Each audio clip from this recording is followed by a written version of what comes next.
We go forward. Let's see what works, what is operational, and what needs other attention. Others have suggested a minimum income for a guaranteed income for people. Is that worthy of attention now? Perhaps so, because there are many more people than just in small business and hired by small business, as important as that is to the vitality of our economy, and other people who are not in the public sector, meeting our needs in so many ways that may need some assistance. Nancy Pelosi is basically bumbling through an answer on whether or not there needs to be additional help for people in our country. 30 million people have lost their jobs? That number is going to go up in the next job report. 20 million or so without health care. I think the last report I seen was 10 million, but I've seen another report where that number's gone up. Not to mention, even before the COVID-19 crisis hit, the majority of the country didn't have $500 in the bank. The majority of the country were living paycheck to paycheck. And now you have a situation with those paychecks going up in smoke for a lot of people. The overwhelming majority of the people who needed unemployment benefits were not getting those employment benefits, which was supposed to be one of those items that was fixed in the first plan. And to make matters worse, because unemployment benefits is not something that the country necessarily puts resources into distributing those funds, they were overwhelmed with the number of people who needed assistance. And many of those people have not yet been able to get their assistance. Nancy Pelosi joined with Chuck Schumer and the Republican Party to give a check for $1,200 that they originally was even against giving. And they dropped that check onto the populace, basically pennies in comparison to what they were giving multinational corporations and quote unquote small businesses, the LA Lakers, for example. I guess I'm saying here, whatever Nancy Pelosi is saying here, Nancy Pelosi signed her name onto one bill after the next that Trump and the Republicans push without having any real counter argument or oppositional argument to those bills. AOC and lefties are in a situation where this should be, to some degree, their moonshot. Meaning you're in a crisis, and in this crisis, people have started saying, wow, Bernie Sanders was right about this, or Bernie Sanders was right about that. Meaning government intervention into a system that is utterly collapsing makes all the sense in the world. You're the socialists in this group, right?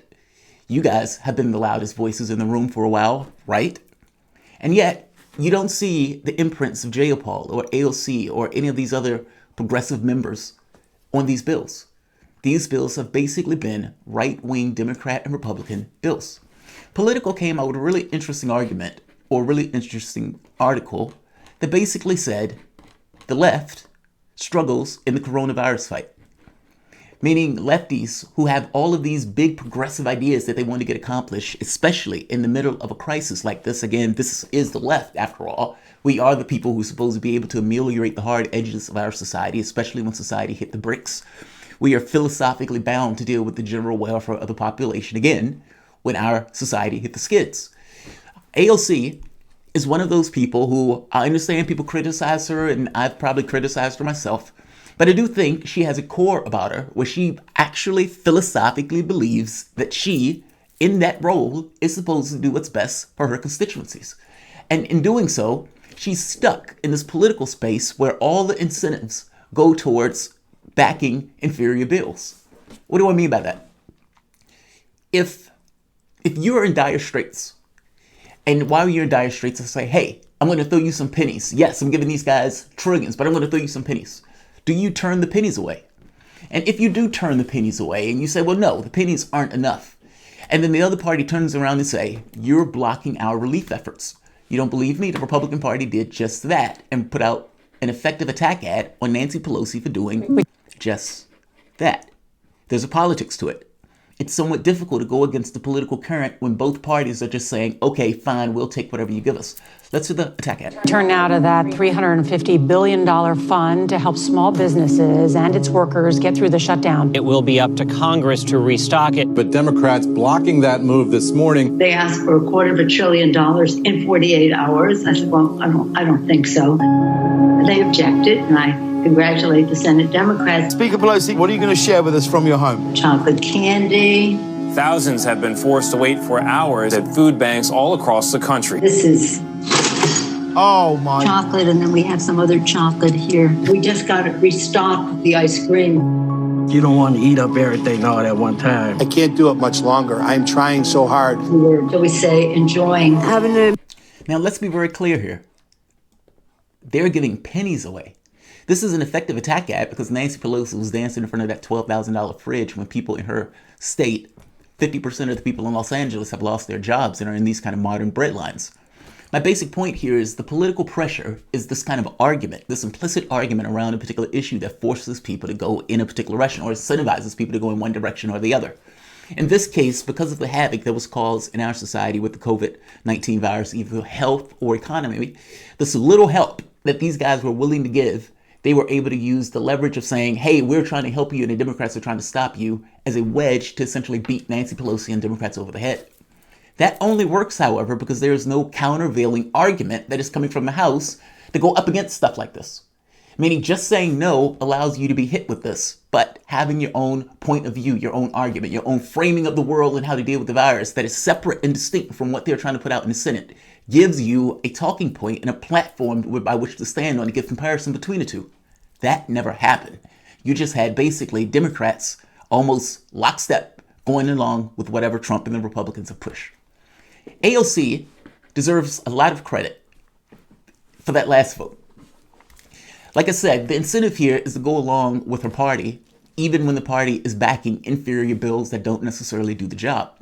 Now, AOC basically decided to not vote for that last bill, arguing that this bill didn't go far enough. That means AOC had a standard, and that standard was being broken by effectively going along with the rest of her party. This is her on Mad Out before the vote. Do you plan on voting for it? Do you have? Do you know if it's going to be better than nothing at this point in terms of whether it's going to earn your vote? Yes, well, we're just, the final text was not ready for the majority of this week. We're hearing that it's, it just rolled out from the Senate and we're starting to pour over it. But, I think what we really need to realize is that this small bill, while something may be better than nothing, it is happening in the context of Congress having gone on recess for a month. We are going to pass a small potatoes bill, and then we are talking about recessing again until May 4th. And if we are going to bring every member or call back almost every member who can back to DC to pass a small incremental bill, and with the knowledge that we are not coming back until next month again, that's 2 rent checks. And the last time we left, again, we lost over 9/11's worth of people due to this lack of action. And so we really need to acknowledge that this small bill, whilst again, something is better than nothing. And frankly, Democrats fought very, very hard to get basic things like testing. Republicans didn't want to fund hospitals.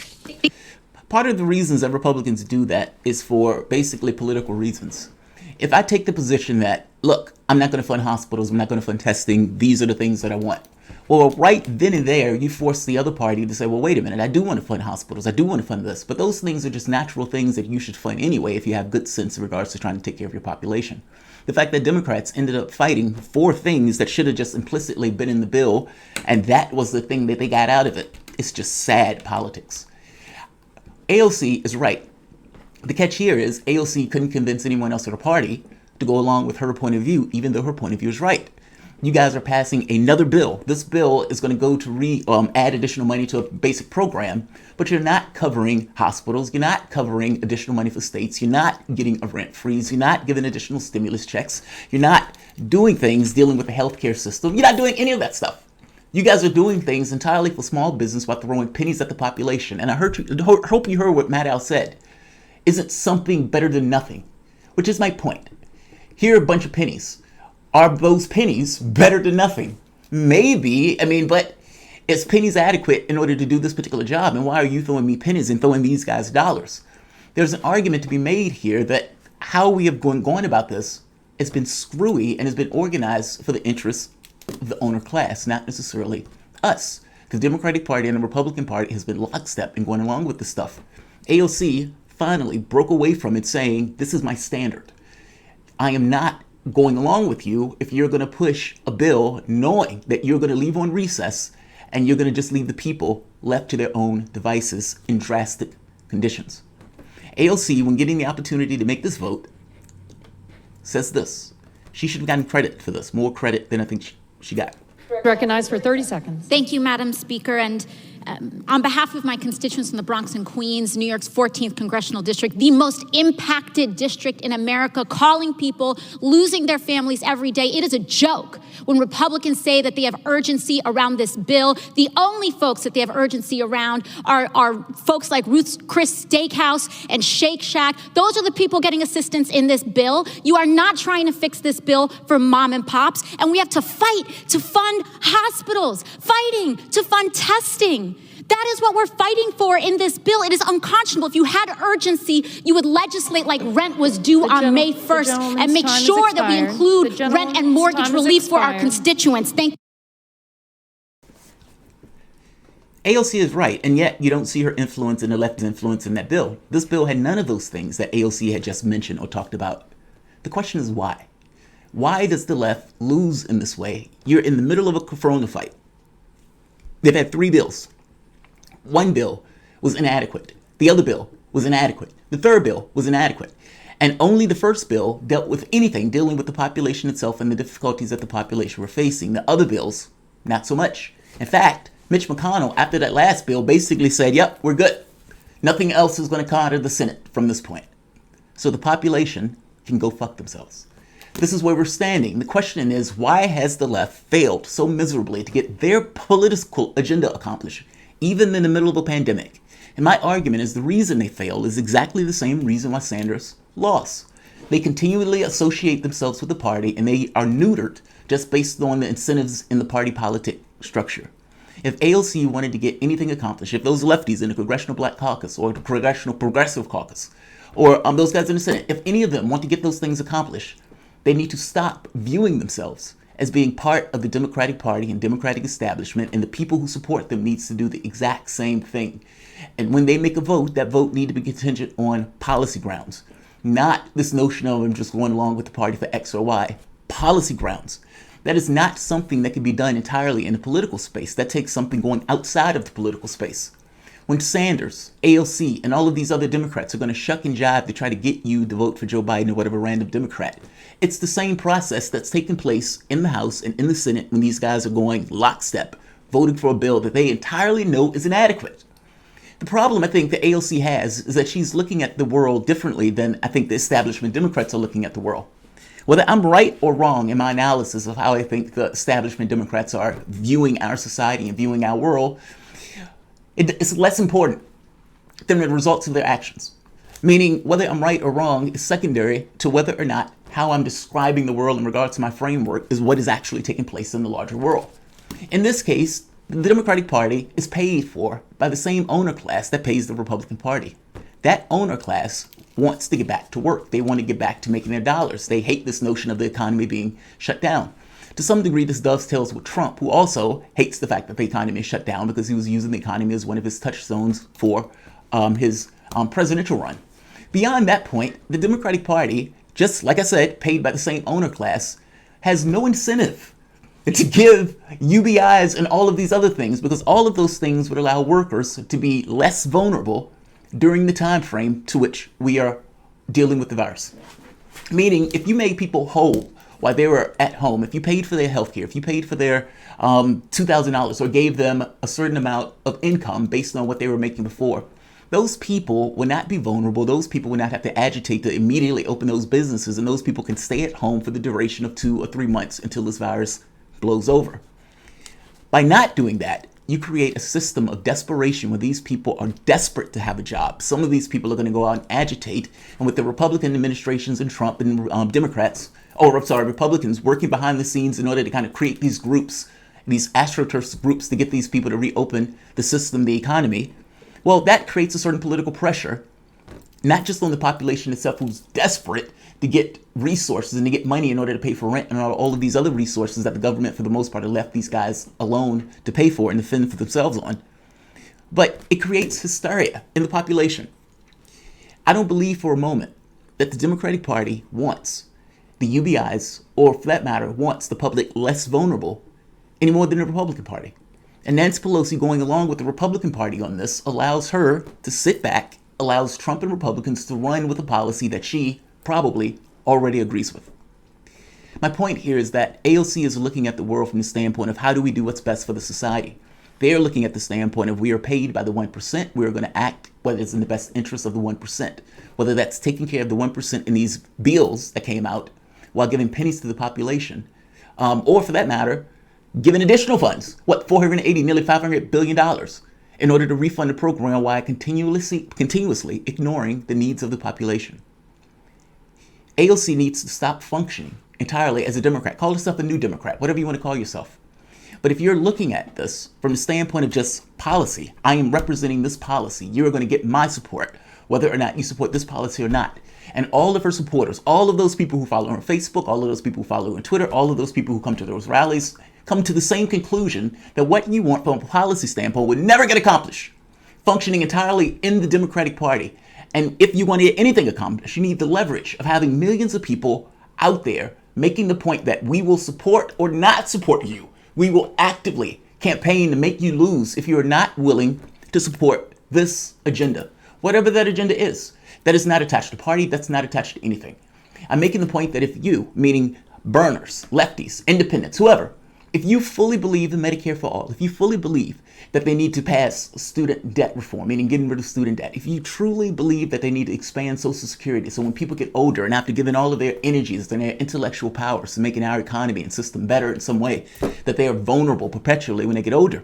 If you don't believe that stuff is right, if you do believe those things can be changed, I don't care what you call it, communism, socialism, I don't care. There's a problem that needs to be solved. And the process of trying to solve those problems, I am saying, if you agree with me on these 3 items, stand beside me in the millions and refuse to vote for anybody that does not toe that line. If you want to get Medicare for all, that's where you start. That's not a party issue. That's a policy issue. From the standpoint of somebody who's working in Congress, AOC's issue is she's by herself. And so the overwhelming prevailing thing of the Democrats, regardless of what she wants as an individual, just like in this particular vote, even though she was right, she was entirely drowned out. You need movements, especially when you have a political system that is not functioning in your interests. This is her standard.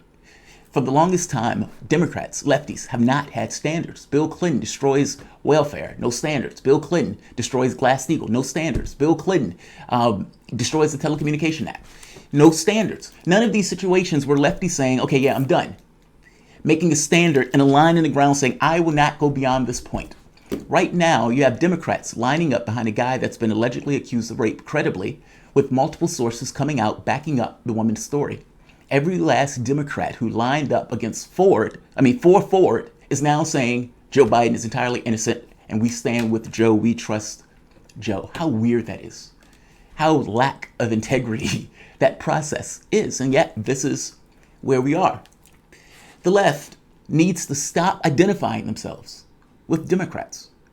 When Democrats lose, it shouldn't be we lost, it should be they lost because they didn't want to make concessions to the left aspect of our political space in order to beat Trump, meaning they cared more about stopping you and not making political concessions and setting a precedent where they have to give something in order to get support. Because for the longest time, you've just given your support for no reason, no accountability in the process. And right now, the accountability has dropped so low that there are women who would say, I understand, I trust Tara Reid, I think she's right, Joe Biden might have raped her. However, I need to get Donald Trump out of office. Think about what that means in the context of what you are willing to accept as a person and what you're willing to give your vote for, regardless of what takes place in the other party and everything else. Just you as a person functioning with a certain level of integrity, going into a political process and putting your name down on the line for a guy that you know might be credibly accused of raping somebody. Every last Democrat is lined up against her. By the same token, how do you feel about making a vote like that? And is that a standard that you're willing to break? That new standard. At first it was, yeah, I would never vote for a rapist. And now it's, okay, we need to beat Trump. Why are you okay with that? And do you understand that every time you allow a standard to be broken, you move further and further to the right, away from the things that you want from a policy perspective? The left loses for the same reason that Sanders lost and for the same reason that AOC lost. They identify themselves with the Democratic Party, and the party has no interest in your policy prescriptions. The only way you're going to ever anything accomplished is to extricate yourself from the party. Look, if AOC functions as a Democrat, that's fine, but she needs to, at the very least, understand that she is a democratic socialist, not entirely a Democrat, and function from that perspective, meaning bucking the party. I understand that's difficult to do for political wins. This is kind of my point why I say it needs to take place outside of the party structure. In unison, all of us need to be very clear that that party will lose. The party will continue to lose until it toes a public agenda. And the basic question is, do you really care about not making concessions so much that you're willing to lose to a guy who you say are eating babies and kicking puppies? I'll leave this here. I don't want this to go too long, and it's already gone for 20 minutes. But if you're looking for a reason or a pathway for the left, the pathway for the left is to extricate yourself from the Democratic Party, stand under a banner of I support Medicare for all, I support expansion of Social Security, I support elimination of student debt. Stand there and be unmovable in that prescription. And if you get 10 million people all throughout the country, you don't even need 10 million. You just need enough to be able to put pressure on the political system to make the political party lose. Hopefully, at some point, those people start to aggregate together and becoming something. But you also draw a line in the ground to the level that you are not willing to go beyond in regards to engaging in the political space. Standards should have been set decades ago in regards to where you as a party would have been willing to go. Those standards and accountability was, for the most part, fundamentally blown away, and the party moved further and further to the right. Manna Talk. Right now, we need people to ask Jesse to run on Twitter or Facebook, Governor Jesse Run Green 2020. Darren and Levy, they don't want to upset the apple cart. They have become accepting and receiving crumbs from the corporate establishment, and they want to be, quote unquote, in crowd with Biden, Hillary, and Obama. Look, that might be it, but think about what it's like to be in a political structure with a party. You and your other people are talking, you're working together, you create certain friendships with these people, and they decide to vote on a particular item in a particular way. And there's all sorts of political pressure on you to do the same thing, especially when the majority of your party is voting a particular way, regardless of what she wants. She's still stuck in a party structure where the incentives and the push is for her to behave in similar ways. This is kind of my point why I say I don't necessarily think the political structure works in and of itself to get policies accomplished when the party is entirely against those policies. It has to be outside. I don't care whether you're libertarian. I don't care whether you're black, white, gay, straight, Republican. Don't care. Do you agree with Medicare for all? Yes or no? And if you do, stand beside me and be a lot solidarity with me on that very basic point that the government should do X, and be willing to have everything else subordinate to that cause. You either accept it or you don't. The moment you get political leverage, you have some level of influence in the political system. And at the point where you start getting, let's say, growing in numbers, those numbers may become something else. People always ask for a third party, and I'm making the point that the way you get a third party is focusing on the policies and having a bunch of people aggregators around those policies where you can actually form a core of what you believe in. It's not something I don't think that can magically be done. I think it's something that grows. The discontent that is taking place right now in the Democratic Party, where 51% of the people are looking for something else, gets across the level of disdain and distaste for the party. So if, those people realize that the party is never going to implement the things that they care about, because the party doesn't care about those things. They got rid of those New Deal Democrats because they didn't care about those things. If the left wants to ever win, if they ever want to get anything accomplished, you've been taught top politics backwards. It's not the notion that, think of it in terms of the African American vote. Puff Daddy made a video the other day saying the African American vote is no longer going to be free. And people were like, well, what do you mean by free?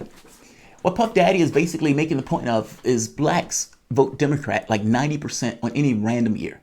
And because they vote to that tune and that number, that African Americans should be looked after. The Democratic Party needs to do something for those African Americans.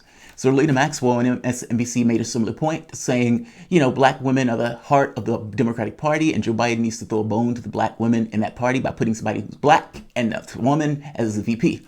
Stacey Abrams said something similar. Now, understand how weird this is.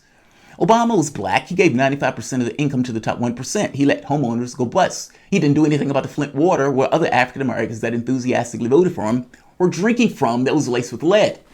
His race had nothing to do with that. The fact that he was black had nothing to do with that. That was an issue of class and the things that he cared about most. And that had nothing to do with the other people who might have looked like him. That's incidental. That is not something that motivates the behavior of the individual, at least not necessarily. So putting somebody who's a black woman in that spot doesn't mean a thing other than optics and tokenism. I don't care if they put a black woman in that spot that is competent and that works on policy. But don't do it just for this kind of tokenism standpoint. But that's the way they're thinking about that particular position, where it's an identity issue and not necessarily a policy issue. A person can be Jewish and take policies that work to the best interests of the people in the lower classes. I'm making the point that that's not an issue of color, that's an issue of class. Yeah, that's an issue of class. Look, my basic point is when these guys are voting in and they're making this argument that, look, all these blacks vote for this particular person. That's the opposite of how politics works. If you're voting to the tune of 90% Democrat, then the Democratic Party already have you in their back pocket, and they're going to go looking for other groups that they can bring and aggregate into their fold. You're going to be the least looked after because you're the one that is most loyal. I hope you understand what I mean. This is not a process where people give you anything. This is a process that you fight and you use leverage in order to get this or that. You haggle, you argue, you compromise. It's a political space. But giving is not a part of it. Meaning none of these people are going to give you anything from the standpoint of the black community if the black community is going to continue to vote for Democrats in this massive number. Blacks often vote Democrat almost out of this kind of historical context because for us, there's only one party. There's not two parties in this mix. The Republican Party would never get that vote, not in mass, because we know the monsters are another party. And we know that to such a degree where basically black politics is who keeps the monsters at bay. Now, this is for older people. Younger people, it's a little bit different. I guess, not to get off the point, the fact that African Americans vote in those high numbers is the exact same reason why African Americans are taking advantage of in the Democratic Party. It's not, because you vote in these numbers, we're going to give you stuff. It is the opposite of that. Joe Biden doesn't have to put a black woman as vice president because Joe Biden already has the black community in hand. Joe Biden could put he could put Elizabeth Warren in that spot, and African Americans will still vote for him in equal numbers, which means that he can rationally not deal with that community. The way you deal with politics is by using your leverage and your ability to influence the vote total. I have this organization, these people are with me, we're willing to vote on this or that, depending upon what this policy is going to do or what this policy is not going to do, and we're going to vote in mass. That's how politics works. It's not a giving thing, it's a thing of what you have the ability and the strength to be able to take. You make a demand and you force and push for that demand, and that is not inside the political space. The political space is the last era of that, but the first part of that is having a spearhead of a demand where you can effectively pressure and pressure and pressure. Otherwise, the people in those politics spaces aren't going to do what you want them to do. Sanders did a Hail Mary. He didn't necessarily want to pursue his case. But if nothing else, I think what that explained to me was that the Democratic Party was so against him and those policies that were dramatically popular within the context of the party, that they were willing to basically go to a brokered convention and lose to Trump if it meant stopping Sanders. That told me everything that I needed to know about politics, or at the very least, that type of politics. They were willing to tear it all, burn it all down to stop Sanders. It is impossible to get anything done in a party that is willing to go that far to stop your policy proposals. It has to be done outside the party. Stop looking at yourself as a Democrat. That is why the left continuously loses. They associate themselves with a party that does not represent their policy interests. And in the same way that African Americans vote 90% and they get ignored, the argument of you have nowhere else to go has so petrified lefties and blacks and Asians or Hispanics that they jump into the party regardless of what the party does, just because the person who's being put in is not a Republican, and as if that Democrat is going to be somehow better. It's a scare tactic. But that's the door you need to walk through if you want to get past this notion of you have nowhere else to go. AOC should have taken her coalition, Jayapal should have taken her coalition, Sanders should have taken his coalition, all of them should have said, we want X or Y before you get our support.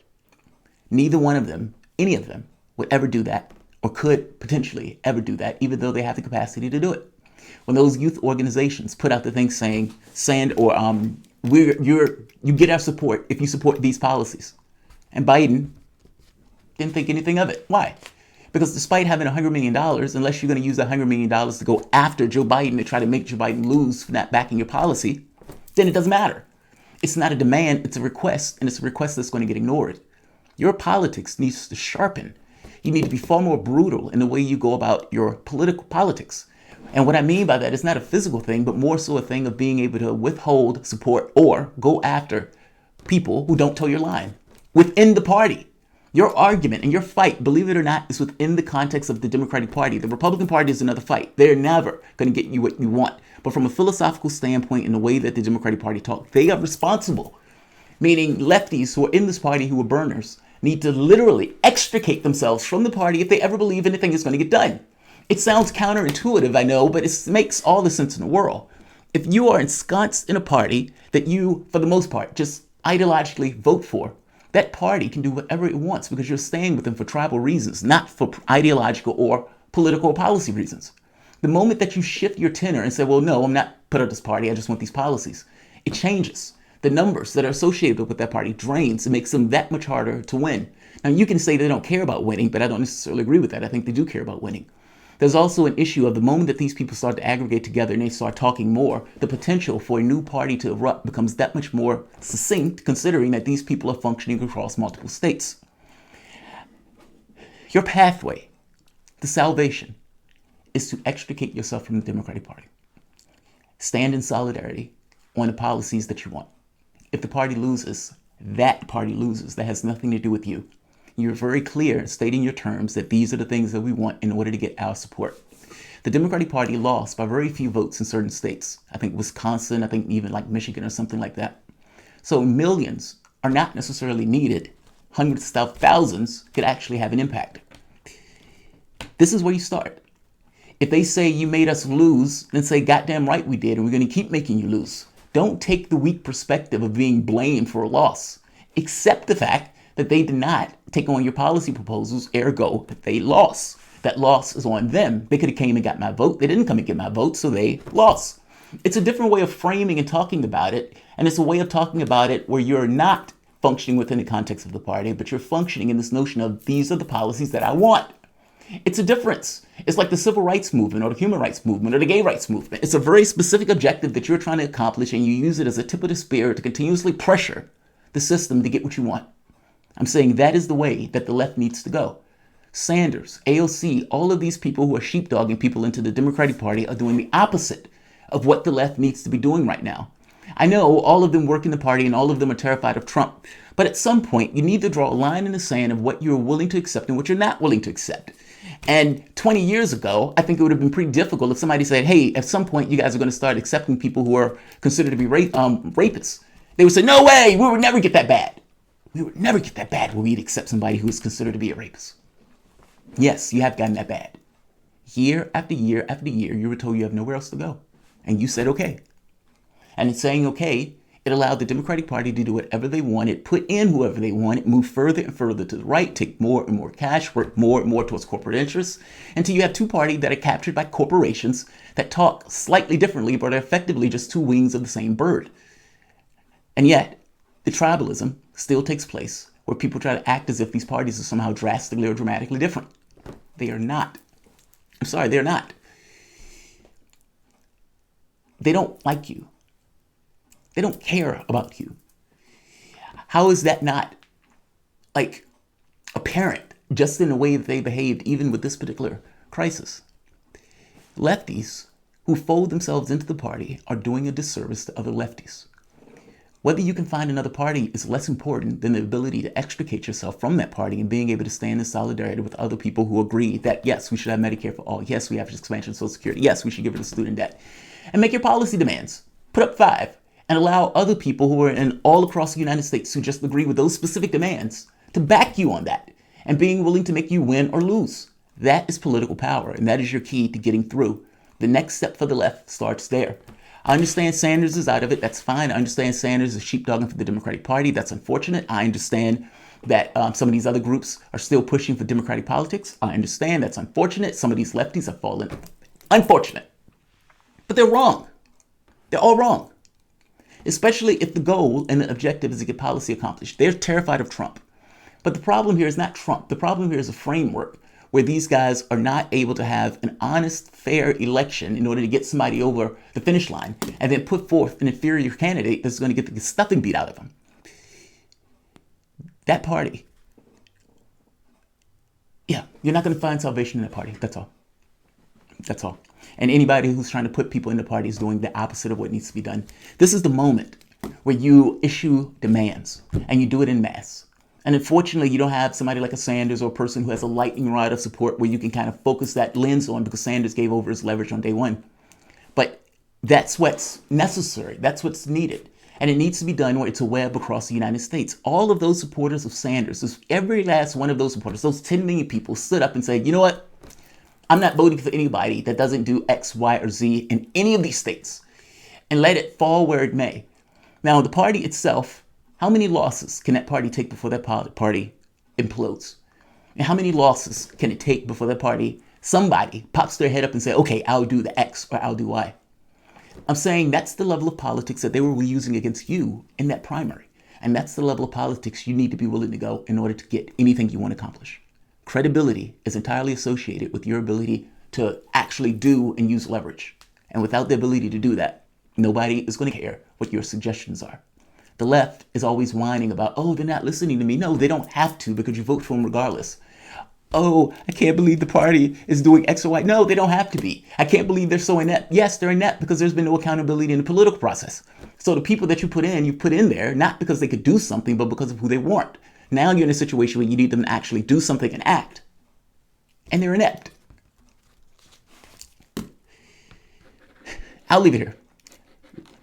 Lefties lose because lefties consider themselves Democrats and function with a party that doesn't have their priority or policy priorities at heart. That's why. If you want to get anything accomplished, you need to extricate yourself from the party, line up behind a solidarity of policy. These are policies that we want. You accept this policy or not. You get our support or not. If you don't support our agenda, we are going to function to try to make you lose. Yes, that's a grim power, but that's the power we got in this particular process when we are trying to get what we want accomplished and trying to get policy concessions. It's just like a union functioning with a company where they're making a negotiation in regards to what they want. And at times, the employees balk and walk out, hurting themselves, but also hurting the company in the process in order to try to come to some concessions, but both parties can be associated or happy with. The left never does that. African Americans never do that. And because you never do that, you get walked over and you end up just tagging along with whatever Democrat goes in office. That process needs to stop. If you really want that party to do and behave in accountable ways, you actually have to hold them accountable, which means sometimes they need to lose. That is in our best interest for them to lose, if only to create a standard by which you are not willing to go. Rape is my standard. So is Medicare for all. So like, share,